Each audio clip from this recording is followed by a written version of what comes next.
రోజు పృథ్వీరాజ్ గారికి చైల్డ్ ఆర్టిస్ట్గా చేసిన కార్తికేయ మనతో పాటు రెడీగా ఉన్నారు. సలార్ సినిమా గురించి, మరి ఆ సినిమాలో తన క్యారెక్టరేషన్ గురించి ఎలా ఉండబోతుంది ఏంటి తెలుసుకోవాల్సిన విషయాలు ఇంకా చాలా ఉన్నాయి. తెలిసిన ప్రయత్నం అయితే చేద్దాం. హాయ్ కార్తికేయ, ఎలా ఉన్నా? ఎలా ఉన్నావు? నేను బాగున్నాను, మీరు ఎలా ఉన్నారు? చాలా బాగున్నా. ఫస్ట్ ఆఫ్ ఆల్ ఎంత ఎగ్జైటెడ్గా ఉన్నావు నువ్వు? చాలా ఉన్నాను, చాలా ఎక్సైటెడ్ ఉన్నా. ఏంటి అసలు నీ December 22 నీ రియాక్షన్స్ ఏంటి అది తెలుసుకోవాలంది నాకు రిలీజ్ రోజు.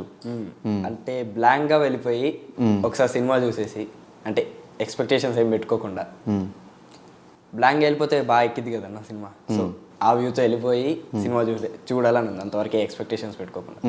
సో ఫస్ట్ షూట్ చేసినప్పుడు కానీ అంటే ట్రైలర్లో మ్యాక్సిమం మీ ఇద్దరే ఉన్నారు. ప్రభాస్ గారు చిన్నప్పుడు క్యారెక్టర్ చేసిన అతను నువ్వు మీ ఇద్దరే ఉన్నారు కదా. ఎక్స్పెక్ట్ చేశారు ట్రైలర్ మొత్తం మా మీదే కట్ చేస్తారని? అది ఎక్స్పెక్ట్ చేయలేదన్న. అంటే ట్రైలర్లో ఉంటాం అనుకున్నాం, బట్ ఒక 2 మాంటేజెస్ ఉంటాయేమో అని ఎక్స్పెక్ట్ చేశాం. కానీ స్టార్టింగే మాది రావడం, అది కూడా డైలాగ్ ఉంటుందని ఎక్స్పెక్ట్ చేయలేదు.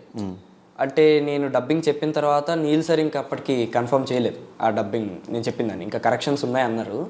సో డబ్బింగ్ అదే డైలాగ్ ఉన్న సీన్ ఉంటుంది అనుకోలే. ట్రైలర్ స్టార్టింగే డైలాగ్ ఉన్న సీన్ వచ్చేసరికి ఓన్ వాయిసా డబ్బింగ్? తెలుగులో ఓన్ వాయిస్. చాలా హ్యాపీగా ఫీల్ అయ్యాము. సో మీ పేరెంట్స్ రియాక్షన్ ఏంటి? పేరెంట్స్ కూడా చాలా ప్రౌడ్, ఇంకా హ్యాపీగా ఉన్నారు. అంటే ఇది ఫస్ట్ ఫిల్మా?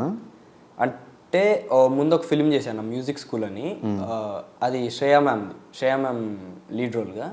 దాంట్లో నాది ఫుల్ లెంత్ క్యారెక్టర్. అది మార్చ్లో రిలీజ్ అయింది.